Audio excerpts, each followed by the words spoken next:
एक मौलवी साहब जिनकी उम्र काफी ज्यादा हो चुकी है, अपनी टूटी फूटी झोपड़ी में एक चारपाई पर आराम कर रहे थे। अचानक उनकी झोपड़ी के बाहर एक शानदार गाड़ी आकर रुकती है। गाड़ी से एक महिला कलेक्टर उतरती है और सीधा झोपड़ी के अंदर जाने लगती है। मौलवी साहब किसी को अंदर आते देख तुरंत अपनी चारपाई पर बैठ जाते हैं। महिला कलेक्टर अंदर आते ही मौलवी साहब के पैर छूती हैं और कहती हैं, अब्बू मैं आ गई है। सुनकर मौलवी साहब हैरानी में पड़ जाते हैं और पूछते हैं, बेटी तुम कौन हो और मुझे अब्बू क्यों कह रही हो? इस पर महिला कलेक्टर जवाब देती हैं, अब्बू आप मुझे भूल गए, मैं निकिता शर्मा हूं। अब मैं कलेक्टर बन गई हूं। जैसे ही मौलवी साहब ये नाम सुनते हैं, उनकी आंखों से आंसू बहने लगते हैं। वह उस लड़की को गले से लगा लेते हैं और फूट फूट कर रोने लगते हैं। कौन थी वह महिला कलेक्टर? मौलवी साहब से उनका क्या संबंध था? यह जानने के लिए सब्सक्राइब करें, वीडियो को लाइक करें और पूरी कहानी जरूर देखें। बिहार के एक छोटे से गांव में दो पति पत्नी रहा करते थे। पति का नाम ईश्वर चंद शर्मा था और उनकी पत्नी का नाम सावित्री। सावित्री इस समय गर्भवती थी और कुछ दिनों बाद बच्चे को जन्म देने वाली थी। इस बात को सोचकर दोनों पति पत्नी बड़े खुश रहते थे, क्योंकि अब उनके परिवार में एक नया सदस्य आने वाला था। धीरे धीरे समय बीता और डिलीवरी का समय आ गया। जैसे ही डिलीवरी का समय आया, ईश्वरचंद शर्मा अपनी पत्नी को लेकर सीधे अस्पताल गए। वहां पर डिलीवरी के दौरान डॉक्टर ने बताया कि उनकी पत्नी को बचाया नहीं जा सका, यानी कि ईश्वरचंद की पत्नी सावित्री की डिलीवरी के दौरान मौत हो गई। इस खबर से ईश्वरचंद बेहद परेशान हो गए, लेकिन वह कर भी क्या सकते थे। इसके बाद उन्होंने डॉक्टर से पूछा, बेटा हुआ है या बेटी? तो डॉक्टर ने बताया कि बेटी हुई है। इसके बाद ईश्वरचंद ने अपनी बेटी को पालने पोसनेर किया। वह मां और पिता दोनों का प्यार अपनी बेटी को दे रहे थे और उसे बड़े प्यार से बड़ा कर रहे थे। उस लड़की का नाम रखा गया निकिता। निकिता धीरे धीरे बड़ी होती गई। जब वह स्कूल जाने योग्य हुई तो उनके पिता ने उसका अच्छे स्कूल में एडमिशन करवाया और उसकी देखभाल में कोई कसर नहीं छोड़ी। कुछ समय बीता और निकिता ने 10वीं कक्षा के लिए परीक्षा दी। निकिता पढ़ने लिखने में काफी होशियार थी और उनके पिता अपनी बेटी की इन खूबियों पर गर्व करते थे। वह हमेशा कहा करते थे, बेटी तू पढ़ लिख कर जरूर किसी दिन बड़ा अफसर बनेगी और मेरा नाम रोशन करेगी। लेकिन ऊपर वाले को कुछ और ही मंजूर था। एक दिन अचानक एक हादसे में ईश्वर चंद की मौत हो गई। जब निकिता को यह खबर में मिली तो वह फूट फूट कर रोने लगी। निकिता के रिश्तेदार इकट्ठा हुए और यह तय करने लगे कि उसे कौन अपने साथ ले जाएगा। तभी निकिता की बुआ वहां आई और कहा, कोई बात नहीं, निकिता को मैं अपने पास रख लूंगी और अच्छी तरह इसका पालन पोषण करूंगी। इसके बाद सभी रिश्तेदारों की सहमति से निकिता को उनकी बुआ के पास छोड़ दिया गया। निकिता अपनी बुआ के यहाँ रहने लगी, लेकिन धीरे धीरे उसे महसूस हुआ कि उसकी बुआ उसे सिर्फ घर के काम करवाने के लिए लाई है। बुआ उसे पूरा घर का काम करवाती और उसके बाद ही उसे खाने के लिए कुछ देती। निकिता ने यह सोच लिया कि अब उसे सब सहना होगा। वह खुद से कहती, मेरे माता पिता नहीं हैं तो यही ठीक है, कम से कम यहां खाने को तो मिल रहा है। कुछ समय बाद निकिता को पता चला कि 10वीं कक्षा के उसके पेपर का रिजल्ट आ गया है। जब उसने रिजल्ट देखा तो उसे पता चला कि उसने पूरे जिले में टॉप किया है। इसके बाद निकिता ने अपनी बुआ से कहा, बुआ मैंने 10वीं कक्षा में पूरे जिले को टॉप किया है। अब मेरा किसी अच्छे स्कूल में एडमिशन करा दीजिए। मैं आगे पढ़ना चाहती हूँ और अपने पिताजी का सपना पूरा करना चाहती हूँ। निकिता की बात सुनकर बुआ का चेहरा उतर गया। वो कहने लगी, अगर तू पढ़ने जाएगी तो घर का काम कौन करेगा? निकिता अपनी बुआ को मनाने की कोशिश करती, लेकिन उसकी बुआ उसे साफ साफ मना कर देती है और कहती है कि तुझे घर के अंदर ऐसे ही रहना होगा। इसके बाद निकिता अपने आप को एक कमरे में बंद कर लेती है और फूट फूट कर रोने लगती है। उसे अपने पिता की वह सारी बातें याद आ रही थी जो उसके पिता कहाँ करते थे। उन बातों को सोच सोच कर वह फूट फूट कर रोती रहती है। रोते रोते धीरे धीरे रात हो गई थी, लेकिन रात तक ना तो कोई उसे खाना देने आया और ना ही कोई यह कहने वाला था कि बेटी मत रो, हमरा एडमिशन करा देंगे। इसके बाद निकिता अपने आप को समझाती है और परिस्थितियों के साथ जीने की कोशिश करने लगती है। कई बार तो उसके दिमाग में ख्याल आता है कि वह इस घर को छोड़कर चली जाए, लेकिन वह जाती भी तो कहाँ जाती, क्योंकि उसकी बुआ उसे अपने साथ लेकर आई थी और उसका जो घर था उसमें वह पहले रहा करती थी। उसे बेचकर भी बुआ ने पैसे अपने पास रख लिए थे। गांव की जमीन भी गांव के ही एक पड़ोसी को दे दी गई थी और बुआ ने कहा था कि जो भी पैसे मिल सकते हैं दे दो, मैं इसका पालन पोषण करूंगी। निकिता इसी तरह से अपना जीवन जीती रहती थी और वहीं पर बनी रहती थी। उसे दिन भर पूरा काम करना पड़ता और खाने के लिए तब मिलता जब पूरा परिवार खाना खा चुका होता। इन सारी बातों को देखकर निकिता बहुत ज्यादा परेशान हो जाती है और अब वह इस घर में नहीं रहना चाहती। उसे यहाँ रहते हुए 1 साल हो गया था और इस 1 साल के दौरान बार बार उसे अपने पिता की वही बातें याद आया करती जब उसके पिता कहते थे, बेटी तू पढ़ने लिखने में बहुत होशियार है और एक दिन बड़ा अफसर बनेगी। उसके दिमाग में अफसर बनने का भूत सवार था और इसी वजह से निकिता घर से भागने का फैसला कर लेती है। एक दिन उसकी बुआ और घर वाले किसी शादी में गए हुए थे। वे निकिता को अकेले घर पर छोड़कर गए थे। निकिता घर में अकेली थी और सोच रही थी कि आज का मौका दोबारा नहीं मिलेगा। ये सोच सोचकर निकिता अपना सारा सामान पैक करती है और पैक करने के बाद चुपके से घर से निकल जाती है। वह रेलवे स्टेशन की तरफ जाने लगती है। पैदल चलते चलते रेलवे स्टेशन पहुंचती है और वहां जाकर एक ट्रेन में बैठ जाती है। ट्रेन में बैठने के बाद भी उसे यह नहीं पता था कि उसे कहां जाना है। उसे तो केवल इस जगह से निकलना था, क्योंकि यहां पर उसके साथ बहुत ज्यादा अत्याचार हो रहा था। वो सोच रही थी कि कहीं भी चली जाऊं और वहां पर अपना गुजर बसर कर लूं। रात का समय था। रात को ट्रेन में इक्का दुक्का सवारी ही थी। उन्हीं सवारियों में से एक लड़का बार बार निकिता की तरफ देख रहा था। निकिता को यह बुरा तो लगा, लेकिन वह करती भी क्या, क्योंकि फिलहाल वो ट्रेन के अंदर बैठी हुई थी। उसके बाद वह लड़का अपना फोन निकालता है और अपने साथियों को फोन करता है। वह उनसे कुछ बातें करने लगता है। निकिता ने यह सब कुछ देखा और वह डर गई। जैसे ही अगला स्टेशन आया, उसी डिब्बे में 3 और लड़के चढ़े। वे सभी उस लड़के के पास गए। वह लड़का निकिता की तरफ इशारा करता है और वे सभी लोग निकिता की तरफ देखने लगते हैं। निकिता ये सब देखकर खतरे को भांप जाती है और उसी स्टेशन पर उतर जाती है। उतरने के बाद वे लड़के भी उसके पीछे पीछे उतर गए और उसका पीछा करने लगे। निकिता अपने सामान को लेकर भागने लगती है।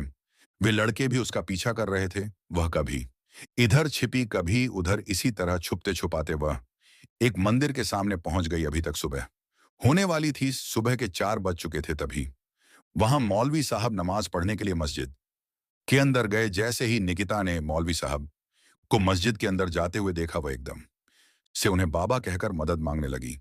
निकिता की आवाज लड़कों ने भी सुन ली, लेकिन इतने में मौलवी साहब निकिता को मस्जिद के अंदर बुला लेते हैं। मस्जिद के अंदर बुलाने के बाद वे निकिता से पूछते हैं, बेटी तू कौन है, कहां से आई है और यहां इतनी सुबह क्या कर रही है। निकिता रोते हुए उन्हें बताती है, मैं कहीं जा रही थी, रास्ते में 4 लड़के मेरे पीछे लग गए। मौलवी साहब यह सुनते ही मस्जिद से बाहर निकलते हैं और उन लड़कों को धमकाकर भगा देते हैं। लड़के ये सोचकर डर जाते हैं कि मस्जिद के अंदर और भी लोग हो सकते हैं। वे वहां से चले जाते हैं। इसके बाद मौलवी साहब निकिता को बैठा हैं और उसे पूछते हैं, बेटी तू कौन है, कहां से आई है और कहां जाना चाहती है। निकिता अपनी पूरी कहानी मौलवी साहब को बताने लगती है। वह कहती है, मैं और मेरे पिता साथ रहते थे, लेकिन अचानक मेरे पिता की मौत हो गई। इसके बाद मैं अपनी बुआ के साथ रहने लगी, लेकिन मेरी बुआ मुझे पढ़ने लिखने नहीं देती। मैं पढ़ना चाहती हूँ, पढ़ने लिखने के लिए मैंने अपनी बुआ का घर छोड़ दिया और भागकर मैं ट्रेन में चढ़ गई। लेकिन वहां पर ये लड़के मेरे पीछे लग गए और मैं यहाँ पर आ गई। यह कहते हुए निकिता की आंखों से आंसू निकलने लगते हैं और वह फूट फूट कर रोने लगती है। इसके बाद मौलवी साहब उसे सहारा देते हैं और कहते हैं, बेटी जिसका कोई नहीं होता उसका ऊपर वाला होता है। तुम किसी भी बात की चिंता मत करो। अब वह पूछते हैं, अब तुझे क्या करना है यह बता। निकिता कहती है, बाबा मुझे पढ़ लिख कर एक बड़ी सी पोस्ट हासिल करनी है। मौलवी साहब पूछते हैं, तू कहाँ जाना चाहती है। तो निकिता कहती है, बाबा अभी तो कोई मंजिल तय नहीं है, लेकिन मुझे पढ़ाई करनी है, यह तय है। इसके बाद मौलवी साहब कहते हैं, बेटी अब तू जवान हो रही है और तेरे साथ यह अभी अभी हुआ है ऐसा बार बार हो सकता है तुझे किसी घर की जरूरत है, ऐसा कर जब तक तेरी पढ़ाई पूरी नहीं हो। जाती मेरे साथ रह ले, फिर आगे की पढ़ाई के लिए बड़े शहर चली जाना और वहीं से अपनी पढ़ाई पूरी करना। इसके बाद निकिता मौलवी साहब के साथ उनके घर में रहने लगती है। मौलवी साहब उसका पूरा ख्याल रखते हैं, वह उसका अच्छे स्कूल में एडमिशन करवाते हैं और उसकी पढ़ाई में मदद करते हैं। मौलवी साहब के परिवार में कोई नहीं था, वह अकेले ही एक छोटे टूटे फूटे घर में रहते थे और वहीं पर अपना गुजारा करते थे। धीरे धीरे 2 साल बीत जाते हैं। इन 2 सालों में निकिता ने अपनी पढ़ाई पूरी कर ली थी। जब निकिता की 12वीं कक्षा का रिजल्ट आता है तो सभी गांव वाले यह देखकर हैरान रह जाते हैं कि उसने 12वीं कक्षा को बहुत अच्छे नंबरों से पास किया है। निकिता को भी इस बात की बड़ी खुशी होती है। वह मौलवी साहब के साथ इस खुशी को साझा करती है। वह मौलवी साहब को बताती है, मैंने बहुत अच्छे नंबरों से 12वीं कक्षा पास की है। मौलवी साहब उससे पूछते हैं, बेटी आगे क्या करने का इरादा है? वह कहती है, पिताजी आगे की पढ़ाई के लिए मुझे शहर जाना है। मौलवी साहब उसकी बात सुनते हैं और जितने पैसे उनके पास होते हैं उसे देते हुए कहते हैं, बेटी और पैसे चाहिए तो मुझे बता देना, मैं तेरे पास पैसे भेज दूंगा। इसके बाद निकिता वहां से निकलकर एक बड़े शहर में पहुंच जाती है जहां वह अपनी ग्रेजुएशन करने वाली थी। लेकिन निकिता मौलवी साहब पर बोझ नहीं बनना चाहती थी।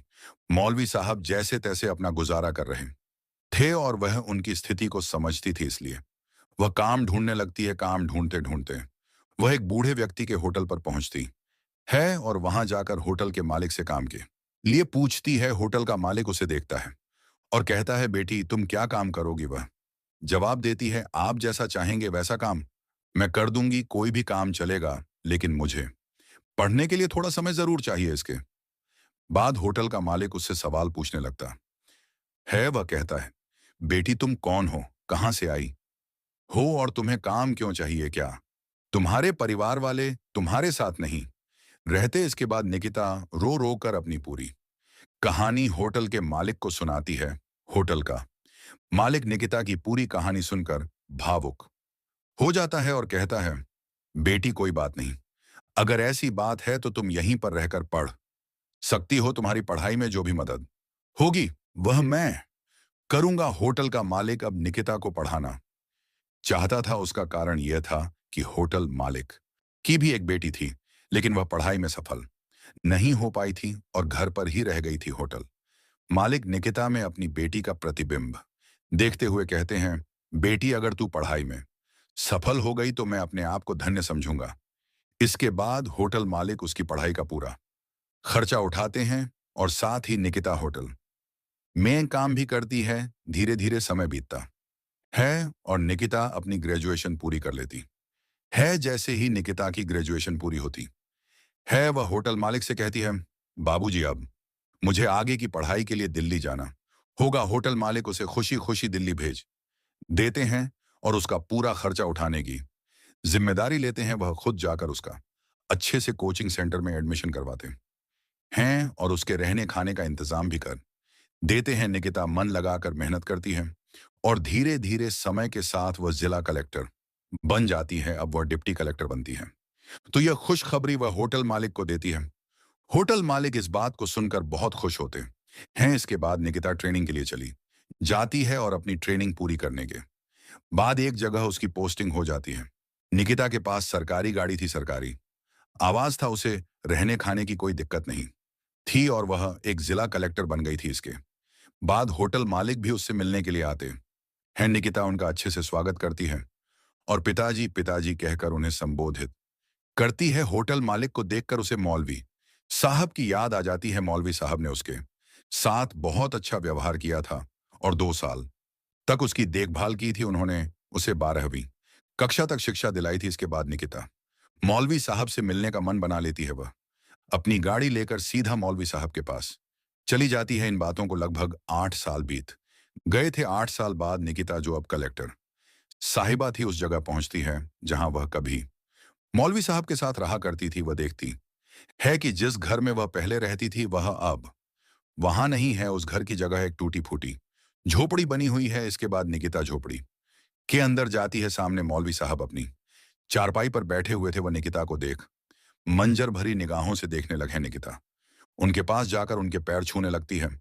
मौलवी साहब कहते हैं, बेटी तू कौन है और मेरे पैर क्यों छू रही है? इसके बाद निकिता कहती हैं, अब आप मुझे भूल गए। मैं निकिता शर्मा हूं और अब मैं जिला कलेक्टर बन गई हूं। जैसे ही मौलवी साहब निकिता का नाम सुनते हैं और यह सुनते हैं कि वह जिला कलेक्टर बन गई है, वह फूट फूट कर रोने लगते हैं और रोते हुए निकिता को अपने गले से लगा लेते हैं। मौलवी साहब की झोपड़ी के सामने एक बड़ी कार आकर रुकती है। गांव में हड़कंप मच जाता है। लोग सोचने लगते हैं कि मौलवी साहब ने ऐसा क्या किया कि उनकी झोपड़ी पर इतने बड़े बड़े लोग आए, और साथ में पुलिस भी है। निकिता के साथ एक गार्ड भी था जो झोपड़ी के बाहर खड़ा था। गांव के लोग वहां इकट्ठा हो गए जब उन्हें पता चला कि यह वही निकिता है जो 2 साल तक इसी गांव में रही थी। तो सभी लोग उसकी कामयाब की खुशी मनाने लगे और उसे प्रोत्साहित किया।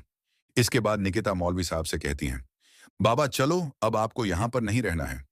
पहले तो मौलवी साहब मना करते हैं और कहते हैं, बेटी मुझे यहीं रहने दो। लेकिन निकिता जिद करती है और कहती है, बाबा आपको मेरे साथ चलना होगा, मैं आपकी सेवा करना चाहती हूँ। मौलवी साहब कहते हैं, बेटी यहाँ पास ही में मस्जिद है, मैं वहां जाकर नमाज पढ़ लिया करता हूं। तुम्हां वहां पर मैं ये काम कैसे करूंगा? निकिता उन्हें बताती है, जहां मेरा आवाज है वहां से भी थोड़ी दूर पर एक मस्जिद है, आप वहां जाकर नमाज पढ़ लिया करना। और अगर आपको यह लगता है कि मैं हिंदू हूं तो यह बात अपने दिमाग से निकाल दें। जब आपने मेरी मदद की थी तो आपने यह नहीं देखा कि मैं हिंदू हूं या मुस्लिम। आपने सभी भेदभाव अपने मन निकाल दिए थे। मैं भी आपकी सेवा इसी भावना से करूंगी। निकिता कहती है, आप मेरे पिता समान हैं और मैं आपकी सेवा करना चाहती हूं। ऐसा कहकर निकिता मौलवी साहब को अपने साथ ले जाती है। गांव के सभी लोग इस बात की प्रशंसा करते हैं। मौलवी साहब उसके घर में रहने लगते हैं